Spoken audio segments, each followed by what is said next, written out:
Welcome to sociology classes. मैं हूं आपका दोस्त, आपका गाइड शिबू। आज हम ई गवर्नेंस के बारे में चर्चा करने वाले हैं। ई गवर्नेंस आज के टाइम पीरियड पर एक बहुत इम्पॉर्टेंट चीज़ है। ई गवर्नेंस क्या होता है, इसका मतलब क्या है, ऑब्जेक्टिव्स, इसके इम्पैक्ट क्या है, ये सारे चीज़ों के बारे में आज हम चर्चा करेंगे। यहाँ पर हम देखेंगे कि ई गवर्नेंस के जो अलग अलग मेजर 4 पिलर्स है उनके बारे में भी यहाँ पर चर्चा करने वाले हैं। और इंडिया के पॉइंट ऑफ व्यू से जो भी ई गवर्नेंस इनिशिएटिव उठाए जा रहे हैं, खास करके डिजिटल इंडिया मिशन, इसके ऊपर हम थोड़ा चर्चा करने वाले हैं। तो ई गवर्नेंस के रिलेटेड बहुत सारे टॉपिक्स को हम यहाँ पर आज के क्लास में समझेंगे। पहले हम समझते हैं ई गवर्नेंस का मतलब क्या है।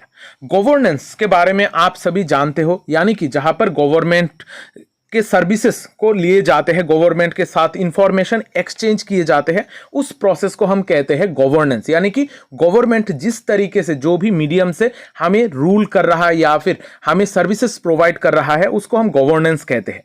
ई गवर्नेंस यानी कि इलेक्ट्रॉनिक गवर्नेंस की बात की जाती है, जहां पर इलेक्ट्रॉनिक मीडियम से, जैसे इंफॉर्मेशन एंड कम्युनिकेशन टेक्नोलॉजीज के द्वारा या फिर इंटरनेट के द्वारा जब हमें गवर्न किया जाता है, जब हमें गवर्नमेंट सर्विसेज डिलीवरी की जाती है, गवर्नमेंट के साथ सिटीजन्स का इंफॉर्मेशन एक्सचेंज की जाती है, उनके बीच में इंटरेक्शन होता है, इसको कहा जाता है ई गवर्नेंस। हम आमूमन जब हम कोई भी डॉक्यूमेंटेशन की बात करते हैं, पहले ट्रेडिशनल मेथड की अगर बात करें तो वहाँ पर हम ऑफिसेस वगैरह में जाकर डॉक्यूमेंट्स वेरीफाई कराते थे, वहाँ पर फिजिकली हम अपेयर होते थे, अलग अलग जगहों पर जाके हमें काम कराना पड़ता था। लेकिन आज के वक्त पर हम बहुत सारे चीज़ें गवर्नमेंट के सर्विसेज घर बैठकर ही ले सकते हैं। हम आजकल इंटरनेट के जरिए बहुत सारी चीज़ों को, गवर्नमेंट के सर्विसेज को एक्सेस कर पा रहे हैं। हमें अगर किसी भी चीज़ का वेरिफिकेशन कराने हो तो भी हम इंटरनेट के जरिए करा सकते हैं। तो ये जो प्रोसेस है, जहाँ पर इलेक्ट्रॉनिक मीडियम के द्वारा गवर्नमेंट के साथ सिटीजन या फिर जो भी अलग अलग लोग हैं उनका इंटरेक्शन होता है, उसको कहा जाता है ई गवर्नेंस। यहाँ पर गवर्नमेंट और बाकी लोगों का इंटरेक्शन के बारे में बात की जा रही है इलेक्ट्रॉनिक मीडियम यानी कि आईसीटी टूल्स के द्वारा। यहाँ पर ई गवर्नेंस में जो ई है ये हमें दर्शाता है इलेक्ट्रॉनिक, यानी कि ई गवर्नेंस, जिसको हम इलेक्ट्रॉनिक गवर्नेंस कहते हैं। इलेक्ट्रॉनिक गवर्नेंस ट्रेडिशनल ब्यूरोक्रेटिक जो सिस्टम था उसको पूरा की पूरी तरीके से बदल के रख चुका है।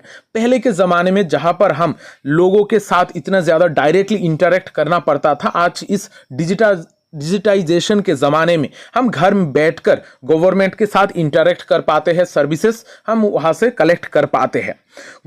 ई गवर्नेंस का जो मेन एम है ये है एफिशिएंसी, ट्रांसपेरेंसी और सिटीजन सेंट्रिक एक मेथड इंप्लीमेंट करना। यहाँ पर सिटीजन की ग्रोथ के लिए, यहाँ पर गवर्नमेंटल सर्विसेज इजीली एक्सेस कर पाने के लिए ई गवर्नेंस बहुत ज़्यादा ज़रूरी बन जाता है। अब हम देखते हैं ई गवर्नेंस का क्या क्या ऑब्जेक्टिव है। ई गवर्नेंस हमारी एफिशिएंसी के लिए बहुत ज़्यादा ज़रूरी है, यानी कि गवर्नमेंटल सर्विसेज हम इजीली पा सकते हैं ई गवर्नेंस के द्वारा। ये इसका स्पीड जो है गवर्नमेंट सर्विसेज का एक्सेस करने का, इसका स्पीड भी इंक्रीज होता है, साथ ही साथ कॉस्ट इफेक्टिव भी होता है। पहले जहां पर हमें ज़्यादातर जगहों पर, हम अगर प्रैक्टिकली बात करें, ज़्यादातर जगहों पर हमें घूस देना पड़ता था हमारा काम तेज़ी से कराने के लिए। वहाँ पर हमें लोगों को पहचानना पड़ता था, जान पहचान अगर होगा तभी हमारा काम तेज़ी से होगा। लेकिन अब ई गवर्नेंस का जो ऑब्जेक्टिव है वो है एफिशिएंसी को बढ़ाना, इम्प्रूव, जो स्पीड है वो इम्प्रूव हो चुकी है। यहाँ पर डिजिटल प्लेटफॉर्म के द्वारा सारी सर्विसेज प्रोवाइड करने की कोशिश की जाती है।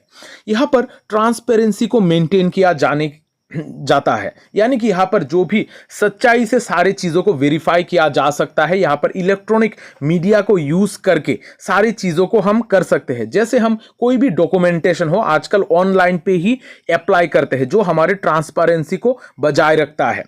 फिर हम यहाँ पर अकाउंटेबिलिटी देख सकते हैं, जो भी पब्लिक ऑफिशियल्स है यानी कि गवर्नमेंट ऑफिशियल्स है वो किस तरीके से परफॉर्म कर रहे हैं, उनको ट्रैक करना, इवैल्यूएट करना ई गवर्नेंस के द्वारा बहुत ही आसान बन चुका है।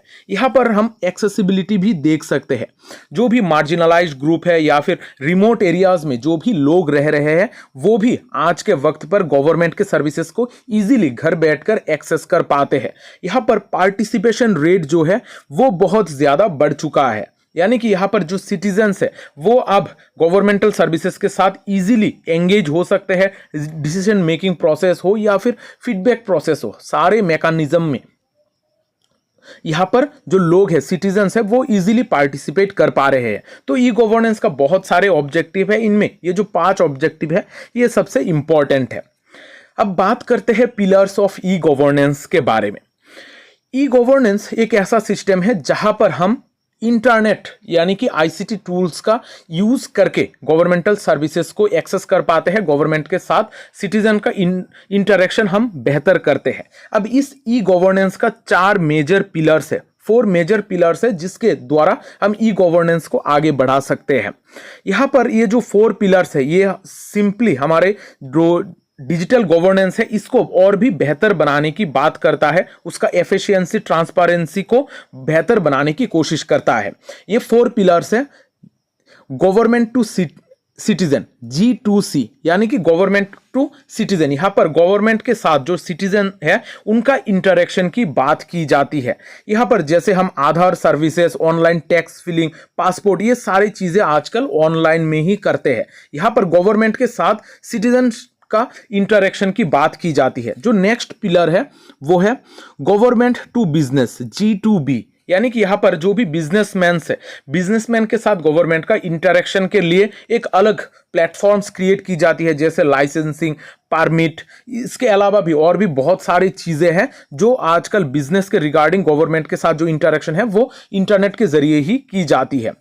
फिर हम देखते हैं गवर्नमेंट टू गवर्नमेंट, यानी कि यहां पर जो गवर्नमेंट ऑफिशियल्स है उनके बीच में भी इलेक्ट्रॉनिक मीडिया के द्वारा ही इंटरेक्शन होता है, जैसे इंटर डिपार्टमेंटल डाटा शेयरिंग। यहां पर एक जगह पर बैठकर ही अलग अलग जगहों के चीज़ों को एक्सेस कर पाना। यहाँ पर गवर्नमेंट टू गवर्नमेंट जो सर्विसेज है वो भी बहुत ही आसानी से आगे बढ़ाने की बात की जाती है। और जो चौथा पिलर है वो है government to employees, G2E। Government और उनके जो एम्प्लॉयज है उनके बीच में भी डाटा शेयरिंग हो या फिर अटेंडेंस सिस्टम हो, पेमेंट हो, ये सारी चीजें आजकल डिजिटल मेथड से ही होता है।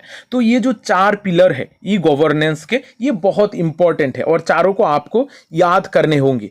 Government to citizen, government to business, government to government, government to employees. ये जो 4 पिलर्स है इसको बहुत सारे बुक्स में आपको टाइप्स ऑफ ई गवर्नेंस कह के भी दिया जाता है। तो इस पे कंफ्यूज मत होइएगा, इनको हम पिलर्स भी कह सकते हैं या फिर हम टाइप्स भी कह सकते हैं, लेकिन जो पिलर्स वर्ड है ये ही एक्यूरेट वर्ड है।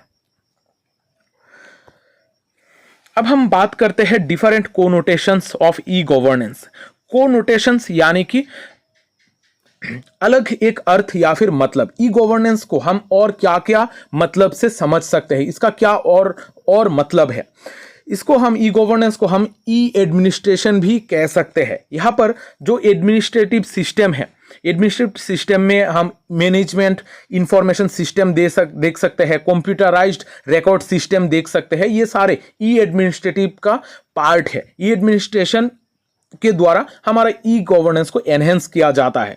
फिर हम देखते हैं ई सर्विसेज, यानी कि इलेक्ट्रॉनिक सर्विसेज। बहुत सारी चीजें हैं जो सर्विसेज है जो आजकल इलेक्ट्रॉनिक्स के जरिए ही प्रोवाइड की जाती है।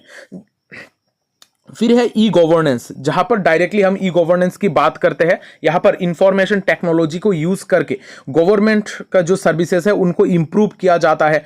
पॉलिसीज, प्रोग्राम्स, ये सारी चीजें आजकल गवर्नमेंट के सारी चीजें ऑनलाइन प्लेटफॉर्म में ही ज्यादातर आपको देखने को मिलेगा। अगर आपको कोई भी चीज के लिए अप्लाई करना है तो आप वेबसाइट, अलग अलग वेबसाइट्स होते हैं गवर्नमेंट का, वहां पर ही अप्लाई कर सकते हो। कोई भी सर्विसेज की अगर आपको जरूरत है तो आप इलेक्ट्रॉनिक मीडिया की ही यूज कर सकते हो। यहां पर हम ई डेमोक्रेसी भी देखते हैं। ई डेमोक्रेसी यानी कि यहां पर डेमोक्रेटिक सिस्टम में इलेक्ट्रॉनिक्स का जो रूल है इसके बारे में बात की जाती है। जैसे आजकल वोटिंग सिस्टम, वोटिंग का जो आपका कार्ड है, वोटर आई कार्ड है, वो भी आपको इलेक्ट्रॉनिक तरीके से ही मिल जाती है। इसके अलावा भी डेमोक्रेसी के जो अलग अलग सर्विसेज है वो सारी चीज़ें भी आपको इलेक्ट्रॉनिक मीडियम से ही मिलते हैं। तो ई गवर्नेंस का सिर्फ सिंपली एक मतलब नहीं है, आप बहुत सारे अलग अलग वर्ड से भी ई गवर्नेंस को समझ सकते हो। तो बाकी सारे वर्ड के साथ इसको कंफ्यूज मत कीजिएगा। सारे जो वर्ड है वो किसी ना किसी तरीके से ई गवर्नेंस को ही दर्शा रहे हैं। अब हम डिस्कस करते हैं major e governance initiative in India. India की अगर हम बात करें आज के वक्त पर इंटरनेट के द्वारा बहुत ज़्यादा जो गवर्नमेंटल सर्विसेज है वो प्रोवाइड की जाती है। आपको अगर किसी तरीके का चीज़ों को एक्सेस करना है तो आप ज़्यादातर चीज़ों को इंटरनेट के द्वारा, इंफॉर्मेशन एंड कम्युनिकेशन टेक्नोलॉजीज के द्वारा ही यूज़ कर सकते हो। आज हम अगर कोई भी किसी भी तरीके का फॉर्म फिलअप हो या फिर किसी भी तरीके का डॉक्यूमेंटेशन हो, इंडिया में ज़्यादातर जगहों पर इलेक्ट्रॉनिक चीज़ों के द्वारा ही की जाती है। तो इंडिया में ई गवर्नेंस का बहुत सारे मेजर इनिशिएटिव उठाए गए हैं, यानी कि गवर्नमेंटल सर्विसेज को इलेक्ट्रॉनिक मीडिया के द्वारा आगे बढ़ाने के लिए बहुत सारे इनिशिएटिव उठाए गए हैं। इनमें से जो सबसे इंपॉर्टेंट इनिशिएटिव है वो है digital India mission. Digital India mission 2015 में लॉन्च किया गया था। ये एक फ्लैगशिप प्रोग्राम है जिसके अंडर में बहुत सारे और भी चीज़ों को इंक्लूड किया गया था। यहाँ पर लोगों को एम्पावर करना, लोगों तक चीज़ों को पहुंचाना, ये सारे चीज़ें डिजिटल इंडिया मिशन के अंडर में ही हुआ था। डिजिटल इंडिया मिशन में बहुत सारी चीज़ें थी जो हम आगे बात करेंगे, जहां पर 9 पिलर्स ऑफ हम डिजिटल इंडिया मिशन को थोड़ा समझेंगे। यहाँ पर ई गवर्नेंस में इंडिया में हम देखते हैं आधार कार्ड आप सभी के पास होगा ही, और आधार कार्ड के द्वारा आप बहुत सारे अलग अलग चीज़ों को एक्सेस कर पाते हो। आधार एक यूनिक बायोमेट्रिक आईडी सिस्टम है जो इंडिया के हर सिटीजन को दी जाती है, जिसके द्वारा आप अलग अलग सर्विसेज का एक्सेस कर पाओगे। यहाँ पर उमंग का इंट्रोडक्शन की गई है, जहां पर गवर्नमेंट सर्विसेज आप उमंग के द्वारा डायरेक्टली सिंगल प्लेटफॉर्म में ही आपको मिल जाएगी। फिर है माई गवर्नमेंट, जहां पर पार्टिसिपेटरी गवर्नेंस को एनेबल किया गया था। यहाँ पर गवर्नमेंट के साथ लोगों का जो पार्टिसिपेशन है इसको बढ़ाने की कोशिश की गई है। फिर है ई ग्राम स्वराज, जहां पर पंचायती राज इंस्टीट्यूशंस है जो गांव में है उसको एनहेंस करने के लिए, वहां पर डिजिटल मॉनिटरिंग करने के लिए ई ग्राम स्वराज का स्टार्टिंग की गई थी। फिर है ई कोर्ट्स, जहां पर इलेक्ट्रॉनिक कोर्ट्स है, जहां पर आप इलेक्ट्रॉनिक माध्यम से ही कोर्ट्स का एक्सेस कर पाते हो। यहाँ पर जो जुडिशियल प्रोसेस है वो आपको इलेक्ट्रॉनिक प्रोसेस से ही मिल जाएगी। फिर है ई श्रम, जहाँ पर अनऑर्गेनाइज्ड जो वर्कर्स है इनका डाटाबेस को रखा जाता है। और एक जो इम्पॉर्टेंट चीज़ है वो है भारत नेट। यहाँ पर हम सभी जानते हैं कि इंडिया में बहुत सारे अलग अलग जगहों पर, बहुत ही रूरल जगहों पर लोग रहते हैं। तो इंडिया में लोग डिफरेंट जगह पर रहते हैं, तो सारे लोगों तक इंटरनेट को पहुंचाने का जो काम है, इनिशिएटिव है, ये भी बहुत इंपॉर्टेंट है। अगर इंटरनेट हर जगह पर नहीं पहुंचेगा, हर इंसान तक नहीं पहुंचेगा, तब ये जो सारे ई गवर्नेंस की बातें हो रही है वो धरे की धरे ही रह जाएगी, इसका कोई मतलब नहीं रहेगा। तो इसके लिए भारत नेट का इंट्रोडक्शन किया गया था, जिसके द्वारा विलेजेस तक, हर गांव तक हाई स्पीड इंटरनेट प्रोवाइड करने की बात की गई है और इसके ऊपर बहुत ज़्यादा जोर दिया गया है। अगर भारत नेट सही तरीके से काम करता है, हर गांव तक अगर इंटरनेट पहुंचता है, तभी ये ई गवर्नेंस को सक्सेसफुल किया जा सकता है। तो इंडिया में ई गवर्नेंस के लिए बहुत सारे इनिशिएटिव उठाए गए हैं। इनमें से जो सबसे इंपॉर्टेंट था वो था डिजिटल इंडिया मिशन। इसके अंडर में ही ज्यादातर चीजों को एक एक करके इंट्रोड्यूस किया गया था। अब ये जो डिजिटल इंडिया मिशन है, डिजिटल इंडिया मिशन के 9 पिलर्स है, यानी कि 9 ऐसे चीजें हैं जिसके ऊपर जोर दिया गया था। पहला है ब्रॉडबैंड हाईवेज, यहाँ पर इंटरनेट फैसिलिटीज हर इंसान तक पहुँचाने की बात की गई है। फिर है पब्लिक इंटरनेट, यहाँ पर पब्लिक इंटरनेट यानी कि हर इंसान तक यहाँ पर इंटरनेट एक्सेस पहुँचाने की बात की गई है। यहाँ पर इंफॉर्मेशन हर इंसान को दिया जाने की बात की गई है। यहाँ पर जो किसान है, किसान लोगों के लिए भी बहुत सारे इनिशिएटिव, अर्ली हार्वेस्ट प्रोग्राम चलाया गया है। फिर है यूनिवर्सल एक्सेस टू फोन, अगर हर इंसान के हाथों में फ़ोन होगा तभी वो लोग इंटरनेट को एक्सेस कर पाएंगे। तो हर इंसान के पास फ़ोन हो, इसके ऊपर भी जोर दिया गया है। यहाँ पर IT फॉर जॉब्स, यहाँ पर इंफॉर्मेशन टेक्नोलॉजी का यूज़ करके जॉब्स क्रिएट करने की कोशिश की जा रही है। यहाँ पर इलेक्ट्रॉनिक मीडिया से चीज़ों को डिलीवरी करने की बात की जा रही है। नेक्स्ट है ई क्रांति। ई क्रांति में इलेक्ट्रॉनिक डिलीवरी ऑफ सर्विसेज की बात की जाती है। जो भी सर्विसेज है गवर्नमेंट का, इसी ये ई क्रांति के द्वारा पहुंचाने की कोशिश की जाती है। फिर है ई गवर्नेंस। ई गवर्नेंस में बहुत सारे चीज़ें हैं जो इंक्लूड किया जाता है गवर्नमेंट के साथ बाकी सारे लोगों का, सिटीजन हो, बिजनेस हो, या भी किसी भी तरीके का चीज़ें हो, इनका इंटरेक्शन की बात की जाती है ई गवर्नेंस में। और फिर आता है आखिरी है इलेक्ट्रॉनिक। यहाँ पर इलेक्ट्रॉनिक मैन्युफैक्चरिंग के ऊपर जोर दिया जाता है। यहाँ पर हम आज के वक्त पर भी बहुत सारे डिफरेंट कंट्रीज के ऊपर डिपेंडेंट है इलेक्ट्रॉनिक चीज़ों के लिए। तो यहाँ पर डिजिटल इंडिया के अंडर में इलेक्ट्रॉनिक मैन्युफैक्चरिंग में सेल्फ सफिशिएंसी लाने के लिए बहुत सारे इनिशिएटिव उठाए गए थे। ये जो 9 पिलर्स है डिजिटल इंडिया का, ये बहुत इंपॉर्टेंट है, आपके एग्जाम के पॉइंट ऑफ व्यू से भी इंपॉर्टेंट है। अगर आपके पास वक्त है तो आप थोड़ा बहुत इंटरनेट पे सर्च करके ये 9 पिलर्स के बारे में थोड़ा पढ़ लीजिएगा, आपको थोड़ा और डिटेल मालूम हो जाएगा। अब ये जो ई गवर्नेंस के बारे में हमने इतनी सारी बातें बताई है, इसके बहुत सारे इम्पैक्ट हमें देखने को मिलते हैं। ई गवर्नेंस के बहुत सारे पॉजिटिव इफेक्ट भी है, पॉजिटिव के साथ साथ बहुत सारे नेगेटिव इम्पैक्ट भी हमें देखने को मिलते हैं, बहुत सारे चैलेंजेस भी हमें देखने को मिलते हैं। अगर हम पॉजिटिव इम्पैक्ट की बात करें, ई गवर्नेंस जो है वो सिटीजन को एम्पावर करता है। जो भी सिटीजन है उसके पास कुछ इंफॉर्मेशन का एक्सेस होता है, वो खुद ब खुद चीज़ें कर सकता है। आज के वक्त पर ई गवर्नेंस के द्वारा हमारा जो सिस्टम है वो पूरी की पूरी तरीके से ट्रांसफॉर्म हो चुकी है। हम घर में बैठकर ही ज़्यादातर चीज़ों का एक्सेस कर पाते हैं, ज़्यादातर डॉक्यूमेंटेशन आजकल ऑनलाइन पे ही वेरीफाई हो जाता है। यहाँ पर डिजिटल इंक्लूजन की बात की जाती है। यहाँ पर जो भी रूरल और मार्जिनलाइज्ड ग्रुप है, खास करके जो वोमेन्स है या फिर ट्राइबल कम्युनिटीज़ है, वो लोग इतना ज़्यादा ऑफिस वगैरह में आकर सारे चीज़ों को नहीं कर पाते हैं। तो ये जो रूरल और मार्जिनलाइज्ड ग्रुप है, इनको बहुत ज़्यादा आसानी हो रही है इस ई गवर्नेंस के द्वारा। वो लोग घर में बैठकर, दूर किसी जगह पर बैठकर भी ये सारे चीज़ों को, गवर्नमेंट सर्विसेज को एक्सेस कर पा रहे हैं।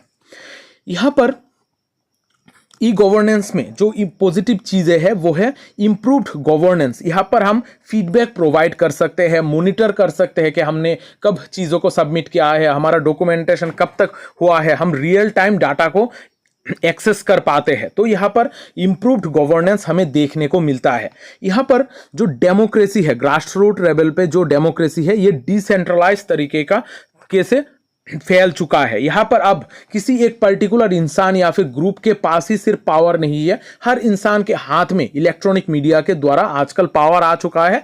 वो भी अपने खुद को सशक्त करने के लिए काम कर सकता है। घर में बैठकर ही उसके पास बहुत सारे चीज़ों का एक्सेस है। तो किसी भी एक पर्टिकुलर ग्रुप या फिर किसी भी एक पर्टिकुलर इंसान के ऊपर आज लोग डिपेंडेंट नहीं है, खुद से ही अपने काम ज़्यादातर चीज़ें कर सकते हैं। और जो पावर है वो भी डिसेंट्रलाइज होकर फैल चुका है, अलग अलग ग्रुप्स में डिवाइड हो चुका है।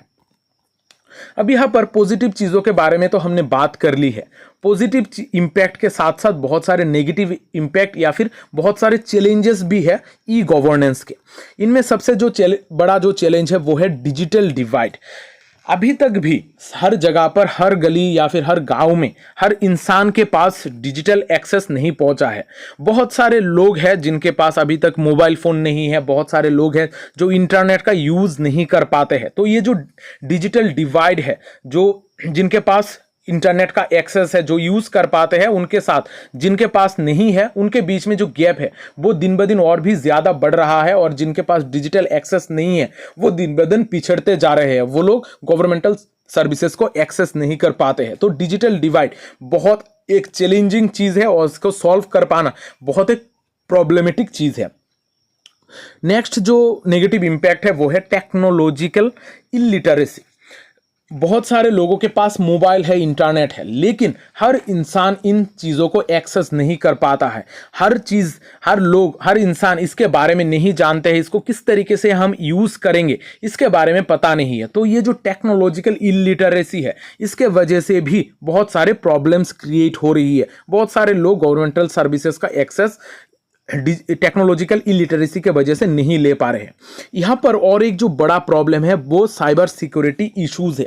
बहुत सारे ऑनलाइन फ्रॉड हो रहे हैं, बहुत सारे ऑनलाइन प्रॉब्लम्स हम देखते हैं, बहुत सारे एक ऐसे ऐप्स आ चुके हैं जो लोगों को फ्रॉड कर रहे हैं। तो यहाँ पर साइबर सिक्योरिटी का भी थ्रेट हमें देखने को मिलता है, लोगों का प्राइवेसी का थ्रेट बन जा रहा है, डाटा को मिसयूज़ किया जा रहा है, बहुत सारे लोगों का जो अकाउंट्स है वो हैक किए जा रहे हैं। तो साइबर सिक्योरिटी एक बहुत बड़ा रिस्क बन चुका है इस डिजिटल प्लेटफॉर्म में।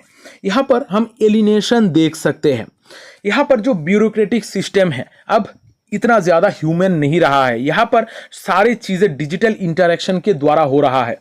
पहले अगर हम बात करें, कोई भी एक इंसान को फॉर्म फिलअप नहीं करना आता है या फिर उसको पढ़ना लिखना नहीं आता है, तो अगर वो किसी भी ऑफिसर या फिर किसी भी इंसान को बोलेगा तो वो शायद उसको कुछ मदद कर दे। लेकिन अब इस डिजिटल प्लेटफॉर्म में कोई आपको मदद करने वाला नहीं है, आपको खुद से ही सारी चीज़ें करनी पड़ेगी। तो यहाँ पर भी कुछ एक एलिनेशन जैसा चीज़ें हमें देखने को मिलती है, जहाँ पर लोग एलिनेट फील कर रहे हैं। जो कुछ लोग हैं जो खुद से ही दूर होते जा रहे हैं और जो लोगों के बीच में इंटरेक्शन है ये दिन ब दिन कम होता जा रहा है।